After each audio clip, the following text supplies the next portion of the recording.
Good morning, everybody.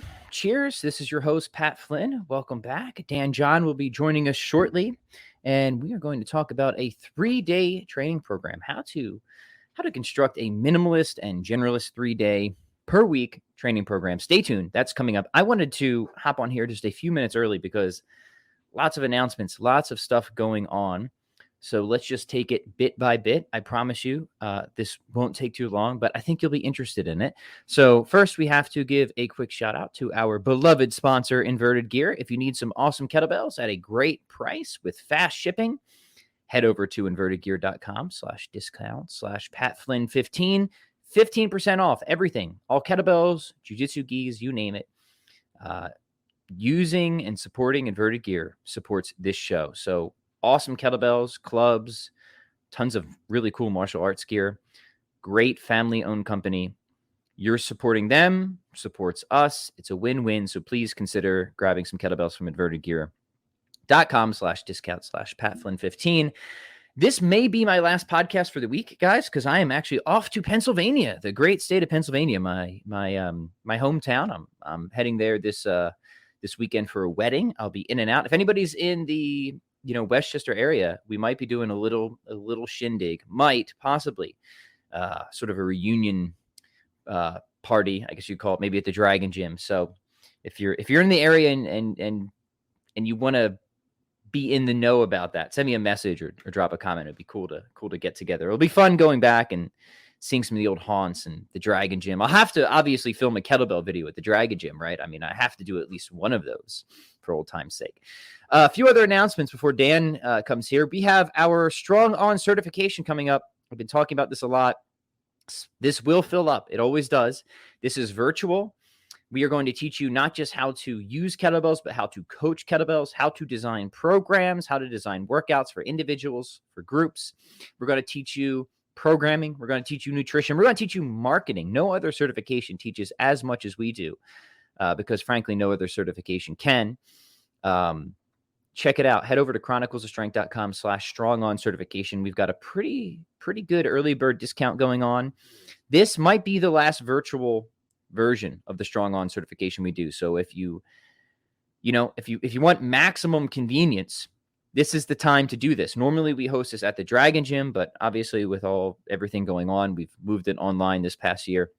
The first round was incredible, tremendous feedback. People loved it. We have a 7-part curriculum. We do live training sessions. We look at your technique. We have you design programs. We critique your programs. We help you become a better user, a better coach, and a better entrepreneur if you're interested in that. So, I mean, this is a generalist cert. We teach so much different stuff. It's intimate. It's personal. You come hang out with us over the course of a couple of weeks. You can learn, at your convenience. You can kind of work through the lessons at your own time. We have live sessions. Those are also recorded. Check it out. All the info is on this page, chroniclesofstrength.com/strongoncertification. Would love for you to join us. If you have any questions about that, drop it in the chat, and I'll be happy to tend to those. We will be doing Q&A here, as always, with Dan. He'll probably be here in about 2 minutes. And what other announcements do I have? Well, there's just a lot of new stuff going on in Pat Flynn's life. I have a new channel, by the way, dedicated to all philosophy content. So if you enjoy the philosophy content on this channel, all that's going to be moving over to my new channel called Philosophy for the People. And the reason I'm doing that is YouTube kills you. Their algorithm kills you if you just don't have like one consistent theme on your channel. So I'm forced to do this. So over time, all the philosophy content will be moved to this new channel, Philosophy for the People. I've linked that. If you want to subscribe, I would super appreciate it.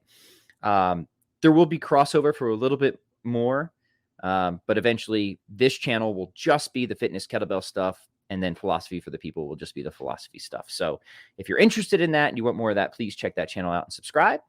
I've got a Substack going, just a lot of good stuff. I mean, the world's crazy right now, but all things considered, I can't complain.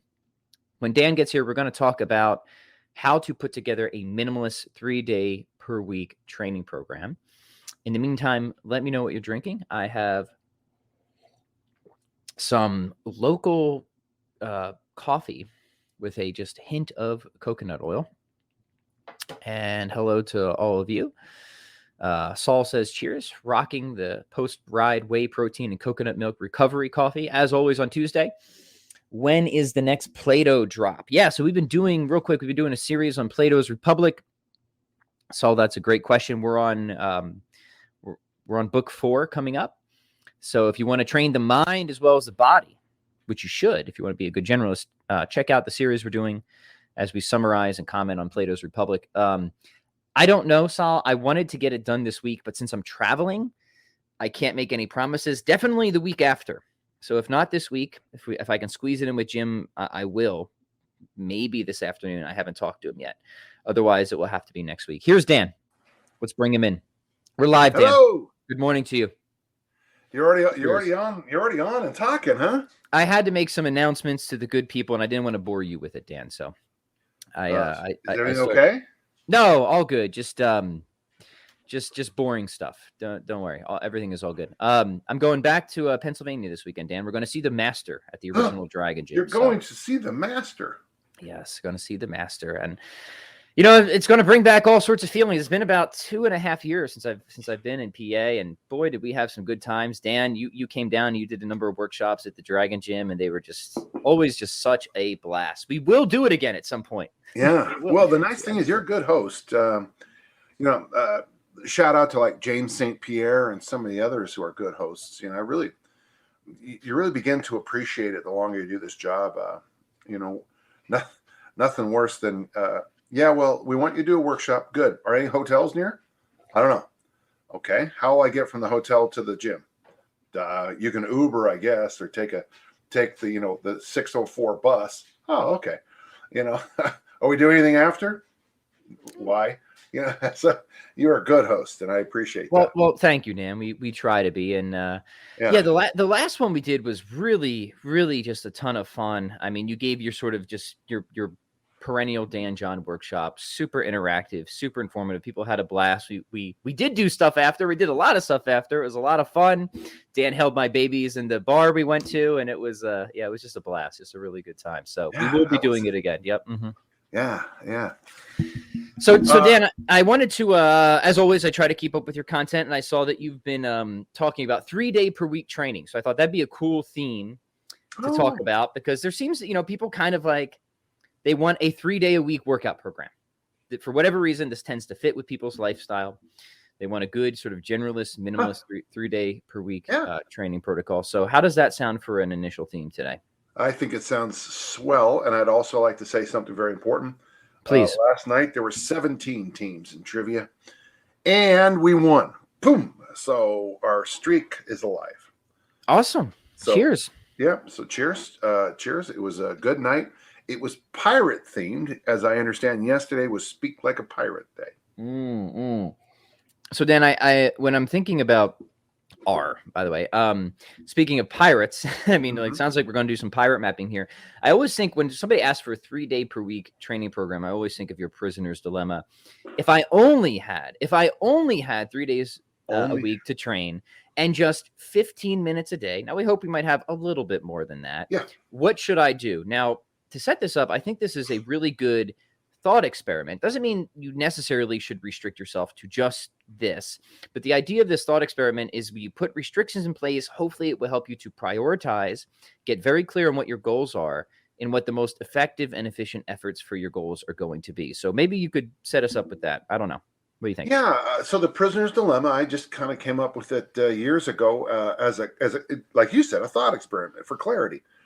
And the idea is if you're coaching a team, you spend, even if you spend 5 minutes doing it once a year, you realize, okay, we're doing all this stuff, but we're not really focusing on what we need to focus on. So if all you had was 3 15-minute sessions a week to train, and you said, and your answer to me would be, well, Dan, first thing I would do is front squat, and then I would get, then I would do double press, double kettlebell press. And then I'd make sure I did at least a 30-second or 1 minute hang. And then I'd be okay. You're okay. You just gave me 3 really global ideas, But if you said, well, I would make sure my I would do my, innie outie exercise with my wrist, and I would do it. I'd make sure that I was aligned emotionally. You're missing the whole point. Very simple. For discus thrower, it'd be snatch, overhead squat, and full turns into the wall with some kind of throwing implement. So 3 days a week. It's interesting how many times I've noted in my journal. I don't know why I forget this all the time. It'll be because I'm doing a 3-day a week program. There's something magical about Monday, Wednesday, Friday, Monday, Wednesday, Saturday. If you need to go medium, light, heavy, as some kind of, so medium on Monday, light on Wednesday, and the heavy day Saturday, or any other way you feel like doing it. If that has to be an option, do it. But especially if you do the whole body workout where you attempt to, kind of train everything. For me right now, Patrick, do you want me to go over what my little thought experiment is? That would be just nice, Dan. Please do. Yeah. Mm-hmm. Okay. So 3 days a week, I go in, I do my hang, I do my goblet squat.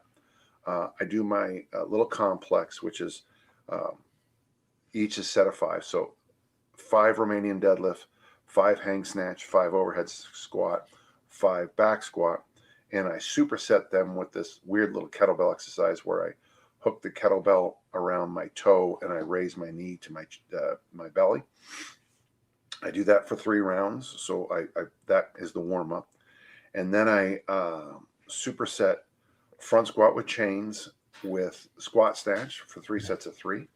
And then I switch my shoes to walking shoes. I clean and press. I squat, clean, stand up, press, squat, clean, press, squat, clean, press, 3 sets of 3, and then I go on my walk. So I am doing I'm doing snatches, I'm doing front squats, I'm doing clean and press. There's a ton of volume in the squat right now, and I'm doing that for a specific reason. I'm trying to up my squat volume, not my load, but my volume, just to see what that does. And the Monday, Wednesday, Friday, I will do that. Tuesdays and Thursdays, I do a full mobility, flexibility thing. And then Saturday and Sundays, I'm just going for a little walk. And Nice. So far, it's going pretty well. That's a 3-day week program, but you'll notice because in the past, I would do probably like Tuesday, I would have been doing front squats and I would be pressing on Wednesday. Now I'm pressing 3 days a week, squatting 3 days a week, snatching 3 days a week. And by lumping them all in the same day, that gives me more time to recover, 47 hours basically to recover. And since I'm pushing the squat volume up so much, I need the recovery. Right. Yeah. So I don't recover well from squats. I mean, I don't think squats are bad. I just don't recover well from them. I could probably power clean or power snatch, 7 days a week and be okay. But squatting, I need a little extra time. Yeah. And so for me, when I look at a 3-day week program, I would cut back the number of exercises, but make those exercises all big. Right. If you just decide to do power lifts, if you decided to squat, bench, deadlift, 3 sets of 3 days a week, you look at that on paper and it wouldn't be very much, but it would be 3 sets of 3 in the deadlift 3 times a week is tough. So you go for the bigger global exercises as best you can. You'll probably find you don't have as much energy and time to do a lot of the smaller stuff, but be honest with you, if you're doing, I don't know, pull-ups and overhead press, you really don't need triceps and bicep work. Right. If you're doing front squats, you're not going to need a lot of other smaller exercises. So Yeah. Good stuff. So one of the key things to focus on here are those big global movements, high degree of neuromuscular facilitation, compound, all that stuff, right? Now, how I suppose we answer this question, and maybe we can explore a couple different options, will of course depend on the parameters that we set. Rob, do you just have 15 minutes 3 days a week, right? Or do you have an hour, right? So let's expand it. Let's say that maybe people have, let's say, up to an hour, 3 days a week. Oh. But now that's it, right? So they're not doing like anything outside of that, because here's how I'm thinking about it, right? Now we have to think about being generalists within those 3 days a week. So it's not just strength now that we're worried about, but other athletic qualities.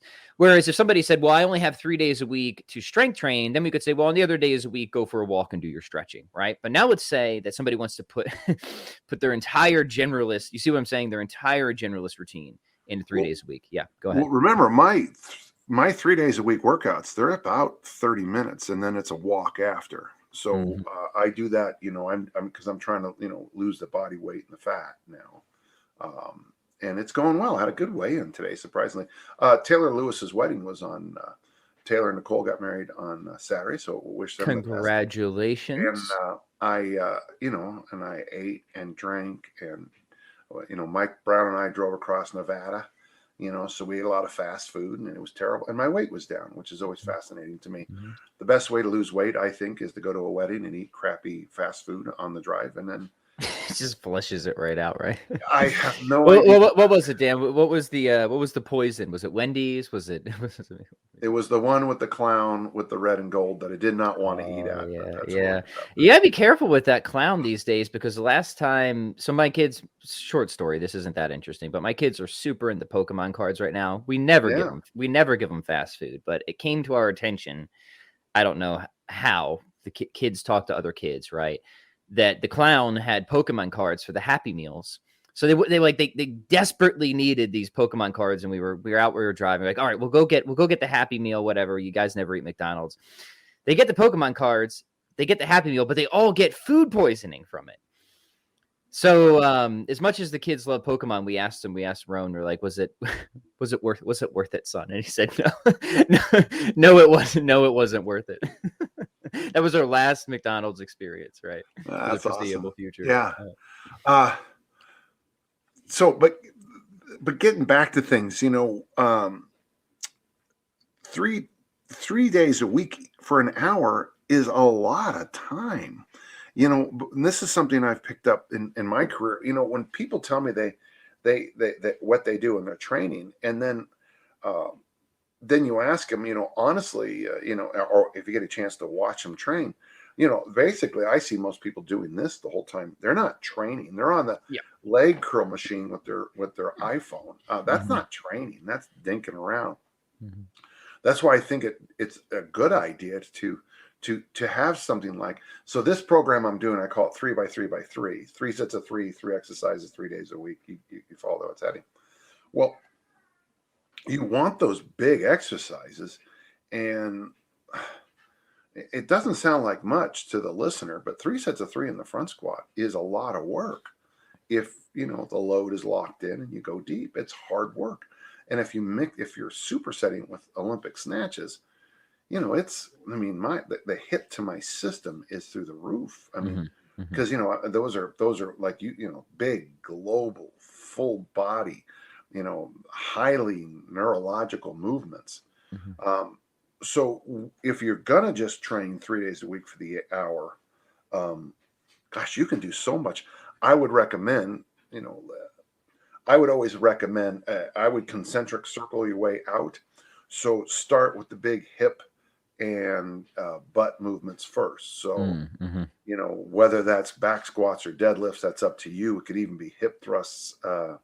And then after that, you'd probably want to go something. So I'm just spitballing, but you start off with a deadlift, and between sets of the deadlift, you do something that's, Tim Anderson's original strength. Sure. Then the next exercise would be front squats. And then you would do some kind of flexibility, mobility thing. After the front squats, you do something, a big upper body movement in the pull family. Pull-ups. There you go. They're pretty simple. Again, and then after the pull-ups, you do presses. And frankly, I don't know what else you would need to do. What I like about this is we can just say, instead of texting, do this. So deadlifts, and then instead of texting, do rocking, right? Front squats, and then instead of texting or Instagramming, do head nods, right? Pull-ups, and then instead of texting or Facebooking, do presses, something like that, right? So Yeah. you're being efficient by making active use of the rest periods that isn't just spent on your dumb phone, right? I was teaching an RKC, and this woman, I would say, okay, the workout now is, on the minute, every minute, we're going to do 1,000 swings and, juggle razor blades and, you know. And then she went over and she set up her camera for what it seems to be 6 or 7 minutes. And she would stand at the kettlebell, go back because it wasn't aligned properly. And then after she did something, she would set the filters to make her look better. And I thought to myself, this shall not pass, yeah, I don't know why every single movement has to be recorded for posterior. Mm-hmm. See how I did that? I did. Okay. Yeah. So can you get a lot of work done? I mean, if you pick 5 exercises and did 5 sets of 5, and the 5 exercises are deadlift, front squat, pull up, press, and I run out of exercises. Maybe a carry at the end or something for the abs. Yeah, right. Mm-hmm. Yeah, whatever. Yeah, and you did 5 sets of 5 on that. I mean, 3 days a week. That, I don't know. That's a lot of damn work. Mm-hmm. That is a lot of work, and that would be very difficult to do. So would you generally recommend then? Yeah, 3 days a week.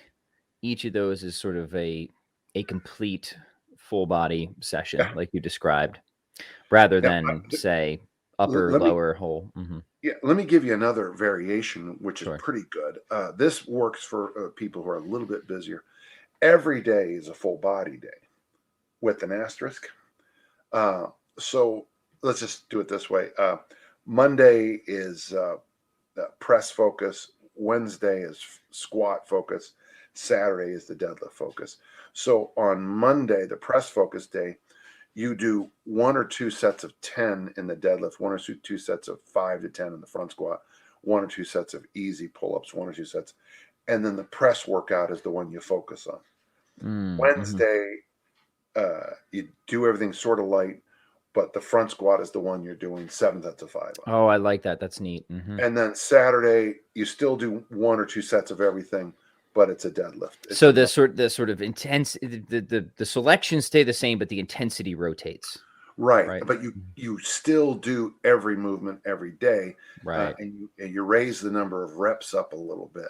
Sure. Yeah. So that's not bad. Yeah. Yeah. That's a really cool. I want to just reiterate that so it's clear to the gentle listeners. That's actually. So your menu of what you do every day stays the same. But depending on your training day, you're going to sort of emphasize one aspect at a greater intensity, which not just mean weight, but actually do more of it as well on any particular day. Right. Yeah. Very cool. Mm-hmm. But you do every lift every day. And most people need that. When I was doing the 1 lift a day program, when I first really started taking it serious back in 91, I had so much water under the bridge that snatching 1 day a week wasn't really hurting me. Oddly, I quickly learned that I needed to snatch twice a week. Mm-hmm. Because even though I thought I was a master at it, the snatch is just so exacting that I needed the second. But I could front squat 1 day a week for months and months and not lose. And do quite well. I tended to recover better front squatting 1 day a week. Yeah, isn't that interesting? Now that I've looked at this more clearly, I was probably more snatcher and cleaner than I was a squatter. So the exercise I wasn't very good at, I tried to do it 5 days a week and that worked. But over most of the time, I just needed more recovery. Yeah. Sorry, I have to sneeze. No problem. God bless you. Ooh, all right. Glad it wasn't a fake sneeze there. So yeah, isn't that interesting, Dan, where there's just, it sort of varies from person to person. I mean, there's some exercises that I recover. I mean, there's some exercises that globally just crush pretty much everybody, right? But there's others that I think are pretty person dependent. Like I recover really well from pull-ups. I can do pull-ups every day, pretty much no problem. Feel good, recover very quickly from them. With like you front squats, yeah, not so much. I don't think that I like usually if I'm doing any type of serious squatting, about 2 days a week is probably about as far as I'm going to push it in my training. Two intense days. What do you recommend for people, Dan, to try and help find that sort of minimum effective dose? Do you have any tips for that? Right, because that's what we're going for, right? If we only have to cook a chicken breast to a certain temperature, right? We don't want to cook it Yeah. beyond that, right? Well, it would be nice that if you had, first off, it'd be nice if you had some options. Like if you had you know how to do the conventional deadlift, the snatch grip deadlift, the deficit deadlift, and another variation. You know, front squat, overhead squat, back squat. Okay. You know, you have 2 or 3 press varieties. And then, so you'd be able to say to yourself, okay, if I'm going to do this, let's do the workout. I like that second option. I actually like that one better. The one where you're going to do, okay, so Saturday is the hard deadlift day. Well, maybe Saturday is conventional deadlift day for you, where Monday might be snatch grip deadlift and Wednesday might be deficit deadlift. Okay. And sometimes just having a variety of exercise options. So I got to be careful here because I'm throwing too many options at the listener. But the idea is this: Monday, Wednesday, Saturday, you're doing every exercise with the focus on the big one each day. And so what you do is by having just do 1 or 2 sets of deadlift plus it being a different variation, one with more range of motion or something like that. Just, you know, for example, if you're going to do heavy pull-ups, personally, I'd rather see a person do chin-ups on a heavy day if you're adding weight. I think that's just a little bit easier on the elbows and everything. But on the other days, you could do a lat pull-down machine. You could do banded pull-ups. Yeah, there you go. The banded pulls, where you put the resistance band on your feet and it really shoots you through it. And instead of doing, you know, your best is 5 reps, if you have a big enough band, you know, get yourself up to 15 reps, you know, and it's like, okay, what a good boy I am. And then maybe the other neutral grip would be the other day, you know. Sure. Just throw just a small variation in there. So the minimum effective dose on those. So on the days we're going heavy, that's, you know, that exercise should be that 5 by 5, 7 sets of 5, 6 sets of 3, kind of a big number. If you're really strong, obviously, you know, the reps would be 5 sets of 2 or something like that. Yeah. But on the other exercises, get those 2 sets of 5 or 1 set of 10 in any way you can, and do it with that kind of tonic attitude where you're kind of jaunty. You get over there and you snap through them and you feel good and you shrug it off and you move to the next exercise. Yeah, that's brilliant. I love that. I hope that people will take this and test it out, because this idea of sort of the fixed exercise selection, but the rotating emphasis or intensity, I think is a really cool way to go about this 3-day-a-week training protocol. I talk about this a lot with when I do workshops, and I think people miss it. The sad thing is, as a strength coach, people think you're only talking about load in progression, but I think progression is a movement thing. For example, if all you ever did was back squat your whole career, I mean, I'm sure you'd be fine, you know. But I'd much rather see you have a front squat and overhead squat and variation there. I'd like, you know, if all you ever did was bench press, I guarantee you're going to hate military press because you're going to suck at it. You're going to, yeah, specificity matters. I mean, you have these stories that people will admit, like this is them, where it's like, yeah, I'm great at back squatting, but to get to the bar, you got to put me in a wheelchair, right? Yeah. And then once I get out of the wheelchair, I can back squat like crazy, right? But then I'm back in the wheelchair and you got to take me away, right? Yeah. Right. And I think Pat, that's a misconcept. So progression is reps, it's sets, you progress by doing less and less reps as the weight goes up. You progress by doing more and more reps as the weight goes up. Maybe you add more sets, maybe you take sets off. You make the exercises more complex. You make the exercises simpler.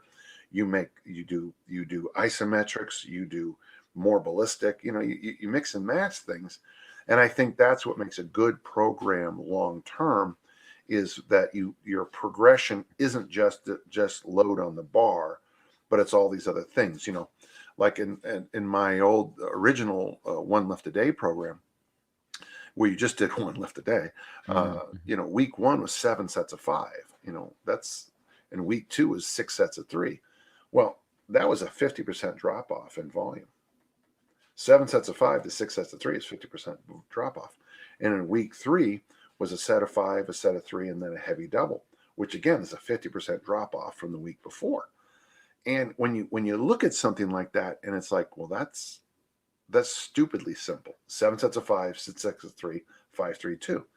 Yeah, I know, it's stupidly simple, and that's why it worked, is because it was so, I mean, that drop of 50% volume week to week is massive, and the unloading of it was noticeable. And so variation be done, progression, variation, regression can be done lots and lots of ways, and I think programs should naturally build that in. And I think the easiest way to get progression in is have variation in the movements. Excellent. Yeah. Really good. Really helpful stuff as always, Dan. We'll turn to questions here in a minute. So gentle listeners, please submit whatever you have. Dan, you already gave us a tease of what your training looks like, but anything else new and interesting that you're experimenting with or just want to share? Well, yeah. The nice thing about having all these road trips, I just got back from England. I'm leaving for New York on Friday.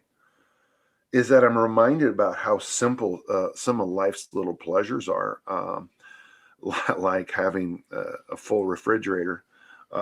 But one thing I'm experimenting with, I got a new mask. So my old one, the speaker went out.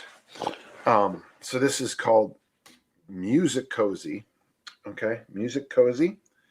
And it's Bluetooth headphones. Oh my God, where'd you go? This is a sleep aid, a sleep device here. This is and it's also for meditation. So so you can see how massive this. So for those of you listening, I have a sleep mask on. Okay, can you see how massive the iPads are? Yeah, it completely covers your eyes. Look at that. Yeah, and then there's Bluetooth speakers in here.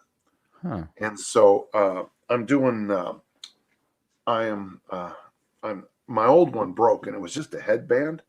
This one's a million times better, and so that's what I do my daily meditation on. I think you can disagree with me about meditation and its value, but I know with my concussion issues from my past and some of my personal issues that I deal with, meditation seems to get me in meditation sharpens the sword, as they used to say in the martial arts. So I meditate every day. I do a 15-minute meditation, and if I don't have the time, I just do the 1-minute one. And then I also use that now. I woke up last night at 4:30, boom, wide awake, and I put that on, and there's a sleep on it, and so I just put on Brain FM, and I did the sleep one. And here's the funny thing: when I woke up when I was supposed to wake up, I was like, "Oh, I needed that." So, I'm working on a new easy strength for fat loss course on the site, and what I'm doing is I'm sprinkling in a few ideas here and there, nothing too fancy. One thing I didn't do on my trip to St. Mary's was fast every day until I worked out, because I got this great breakfast at the pub, eggs Royale, salmon and eggs every day for breakfast. That was fantastic. So I actually have to reteach myself to fast, which How about that? It's fascinating. You stop fasting for 3 weeks and you lose the skill set of fasting, which is just fascinating about fasting. So yeah, I'm doing my best. You're doing your best, Dan, and that's all that anybody can ask, right? Yeah. Let's take some questions here from Yeti. Thanks for sharing that, Dan. That's always cool to hear what you're experimenting with. Yeti says he has a question regarding learning the lifts. What are your thoughts on adding the ISO chain within your beginner program for learning the Oli lifts? So, yeah, I haven't. Have you played around with this chain thing, Dan? Maybe you could even just give a little background here of what. It's kind of cool. I mean, it's got this. About. Yeah, it's it's got a little thing in there, and it makes sense that it gives you feedback on how much you're pulling, and it will shock you how weak you are in certain positions. Instead of using load on the bar, it gives you it's got a little readout as you fight against it, telling you how much you're pulling. I would, Yeti. I would prefer that you did maybe 3 days a week of the Olympic lifting and then 3 days a week of the iso chain. Separate them out just so you can focus. The Olympic lifting should be done Olympic lifting, and the iso chain should be iso. That's what I would do if I were you. Because those isometric workouts, you'll notice they only take a few minutes. So yeah. Now, assuming that people probably aren't going to, I don't know how expensive this thing is, right? But Dan, what would you recommend for people generally in terms of isometric training? Where do you feel that is most, if we're talking, let's talk killer apps, which is one of our favorite things to do, right? What is the killer app of isometric training? See, I consider two things moving planks. I consider the goblet squat and the double kettlebell front squat and the front squat moving planks. And I consider the suitcase carry and the farmer walk to be moving planks. So if you're getting in your loaded carries and you're doing your squats, you're getting some real isometric teaching. Now, then you have to step back and go, okay, but there's certain places where I need it. And for example, that's why I'm a big fan of the push-up position plank, especially for women. I like the suspension trainers when you can hold yourself in that position. I'm doing a row and I'm just leaning into it. I got my thumbs in my armpits. I'm squeezing my elbows together and I'm just practicing the isometric. I'm teaching the body what. So I think up to about a week or two a year, I think a full isometric program for an athlete, a week or two a year, reminding them about tension, and then really searching for those.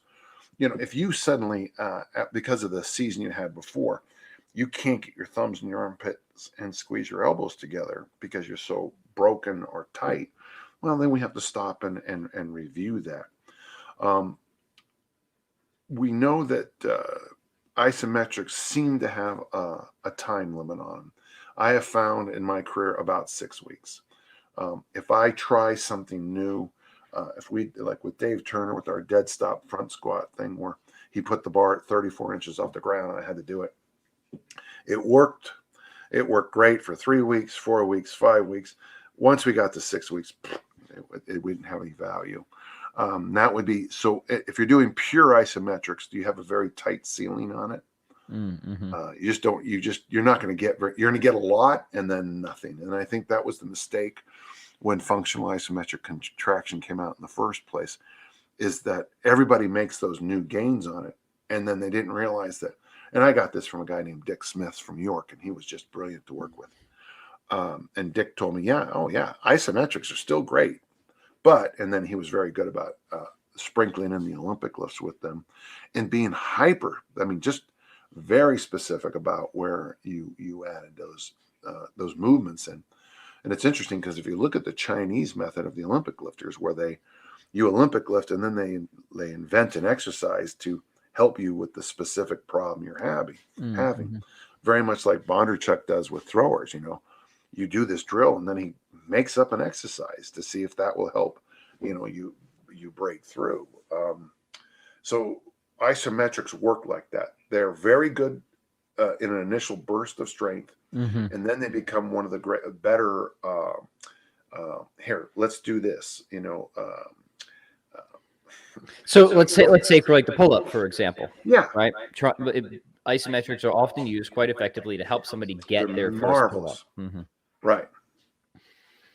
I don't know of a better way to train the pull-up than with the hang and the flexed arm hang.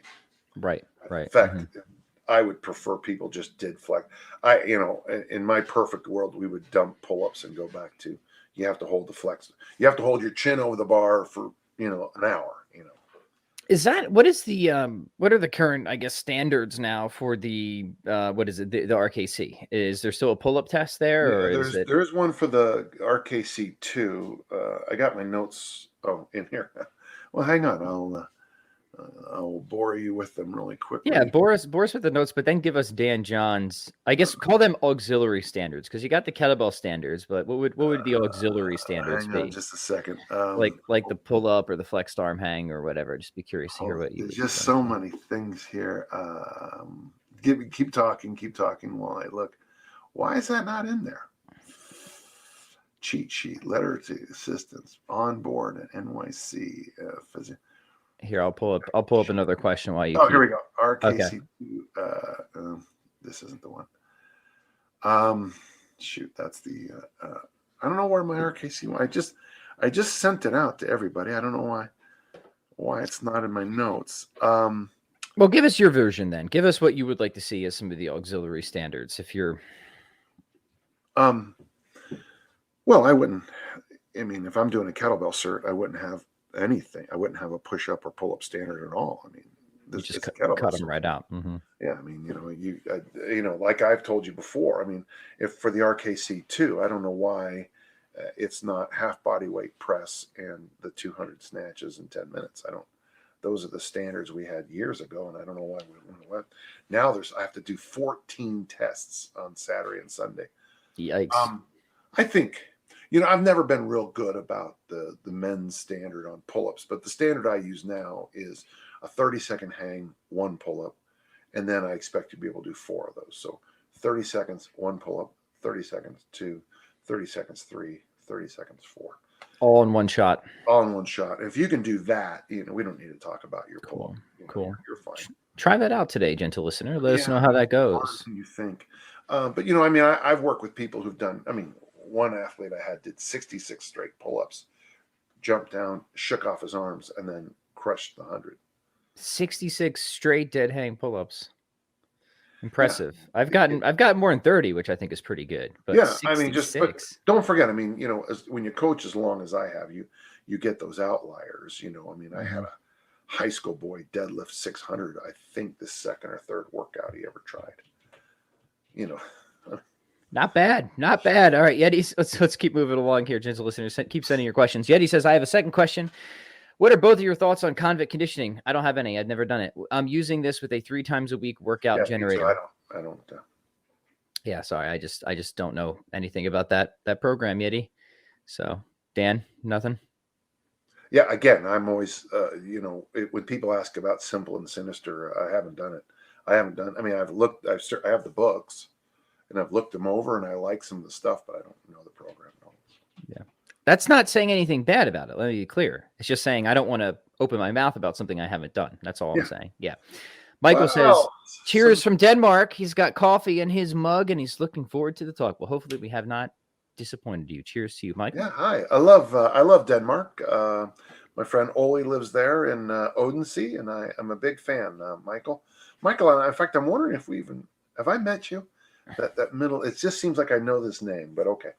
All right, let's continue. Wayne says, no beverage here, just looking to drink in everything you guys have to say. Cheers. Well, cheers to you, Wayne. Cheers to you, appreciate it.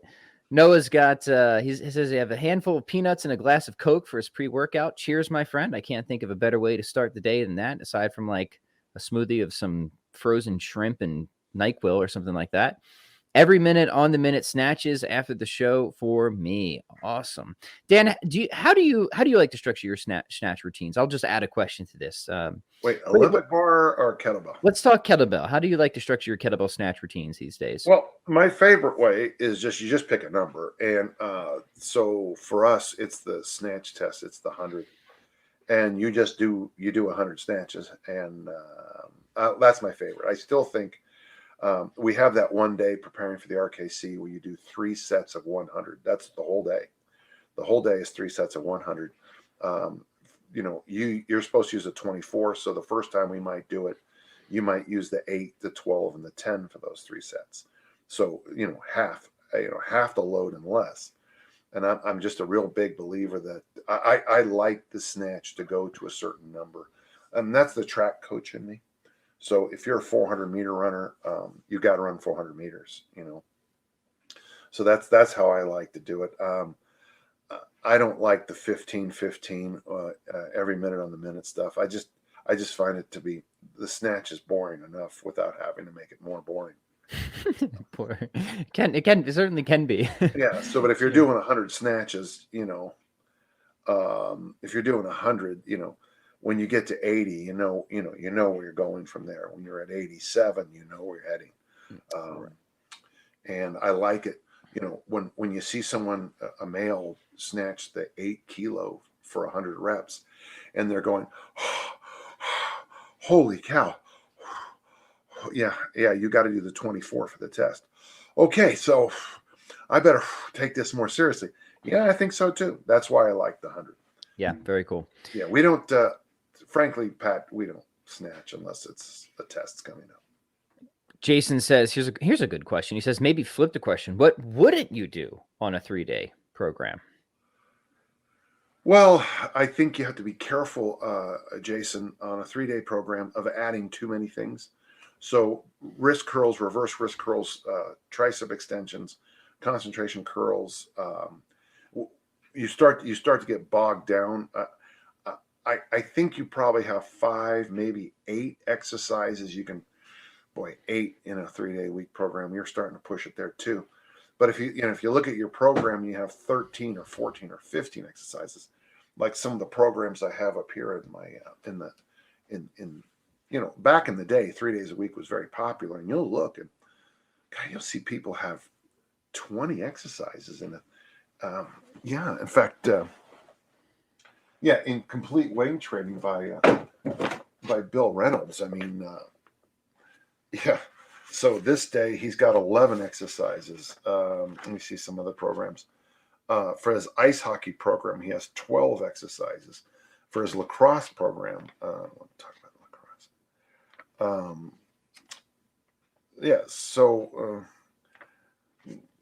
Let me just pull off this one here. So this one is for rowing program: leg press, leg extension, leg curl, power cleans, upright row, lat machine pull down, seated pulley rowing, stiff leg deadlift, barbell curl, and sit-ups. And the reps are up to 100, and then there's more. I just think when you get to 12 exercises, you're starting to really, you're just starting to just throw stuff against the wall. I hear how many polls were in that program? My God, it'd be a good program, but that's just a lot of volume, and I just don't think you can have the intensity for it. Okay. Yeah, good. All right, gentle listener Abhai, if we're pronouncing that right, says, this Sunday I did a set of 10 swings followed by a 50-meter sprint superset. I did this for 5 rounds. To scale this up, should I add more rounds or increase the reps distance per round? Yeah, I always tell people, if you're doing a Litvinov-ish kind of thing, lift and sprint like you're doing, and you can do more than 3 rounds, you're going too easy. So you need to extend the sprint quite a bit. That's really a short sprint. That's less than we did. We're throwers, for God's sakes. And 10 swings, that's just not enough. I would, I don't know about doing swings with it. If you did... Talk to us about the lift and sprint pairing, Dan. How do you like to structure this generally? Who do you think this is good for? When do you recommend it? I think it's great for anybody, actually, especially for collision sports, collision occupations, and throwers. But, I'd much rather see him do 10 goblet squats followed by 150-meter sprint, where there'd be some real grind and then sprint. I just think that's a little short. The fact he did for 5 rounds indicates to me that it was too easy. I would I would move to a tougher exercise than swings. I don't know if I've ever made swings work. I don't think so on this particular thing. I've done Olympic snatches, Olympic cleans, overhead squats, front squats, goblet squats, double kettlebell front squats. Those all worked okay. But yeah, why don't you just goblet squat it for a set of 10 and then sprint and just see what happens. And what do you, when it comes to sprints, just standard sprints, hill sprints? Do you put hill sprints? Hill sprints are the best. Prowlers in there? Can you do the prowler? Because like sprint, like broad category of what would you include under that? Sleds, but make sure you have to be hooked into it. Mm-hmm. So if you're doing sleds, you have to be hooked into it. If you're doing prowlers, you have to be hooked into it. I have that one workout that I share with my people at my workshops where Mitch had me do 8 goblet squats, a 20-meter prowler push, 8 push-ups, 8 goblet squats, 20-meter prowler, 8 push-ups. So, And we did that for 20 rounds, 160 push-ups, 160 goblet squats, 400 meters of prowler. That was tough. And that was a one-time off, and we trained up to it. So you can do that. I think the prowler is better if you're doing something like, body recomposition, I guess, correctly. Mm-hmm. But for athletics, it's pure sprints are the best. Yeah, cool. I just saw this one come in, and I wanted to bring it up because it's occasionally something that I see, and we have the inventor of the goblet squat with us, so I thought it would be appropriate. Anthony says, when you do the goblet squat, should you try to keep your feet pointed straight ahead, or is it okay to let them point out? How much is okay? Dan, we've talked about this before. There was this trend a while back. Have your feet pointed of like doing everything with your feet straight ahead. The swings, the squats. It got popular for like 5 minutes. People went crazy about it, and then it exploded. Yeah. Please, talk to us about this. I mean, I just feel bad for your knees because that they're going to be just getting that twist every time. No, let your toes out. Anthony, what I do is I have you jump a vertical jump 1, jump 2, jump 3, and whatever you land on the third jump is basically now most people's natural squat on the third jump. Interestingly enough. And there's always somebody who screws it up, especially when I'm teaching as an RKC, and people will go out of their way to screw it up. Honest to God, I think there's a certain kind of person who goes to workshops and messes with a formula it's worked for 6.999999 billion people, and they find a way to screw it up. And there's always the one person at the RKC. Well, my feet land together when I vertical jump. Their feet land together after they vertical jump. I mean, come on, that is just, good luck playing basketball and doing that. So, but that's, your toes should be out. How much, I don't know. It's going to, there's a lot of hips and knees and ankle issues to talk about. That's why I like that little jump test, Patrick. I think that's good because it shows sort of the natural or maximal joint centration for the hip is it's somewhere between I think 15 to 20 degrees of external rotation. Heels, right? Yeah, your heels are going to land basically where your hip sockets are basically, and your toes going to be slightly out. And don't forget, I mean, once you start squatting a lot, you'll probably find your squat stance changes. Saying weekly would be an exaggeration, but it changes a lot when you first squat, because as you become more flexible, as you get weird little hypertrophy in appropriate areas, your squat, naturally your stance changes, and it goes out and in and slides out. My squat stance got very narrow as I got more and more jacked up. Yeah. Mm-hmm. Yeah. All right, let's take one or two more. Then I have to get to the gym and do all the necessary preparations before the 16-hour car drive I'm about to go on, which nothing beats you up like a road trip like that. Let me tell you. No kidding. Go ahead. Ed says, "Good morning. Do you guys recommend some sort of wrist or arm guard if you're having trouble or pain in the rack position? I just started kettlebell lifting and I started with 12 kilograms." No, I don't. I think you're doing something wrong. I think your technique is wrong. I teach the stab technique on the catch, so if I'm snatching, as I pull, I stab the ceiling. Stab the ceiling. When you clean, you stab the weights. And that allows the weight to roll around the wrist. I think it's a technical issue, Ed, the worst. Yeah. And I would not want to. I mean, if you back in the day when people used to do all this with just dumbbells, they would wear wrist guards because the dumbbell, depending on the dumbbell, that's going to be pretty jagged.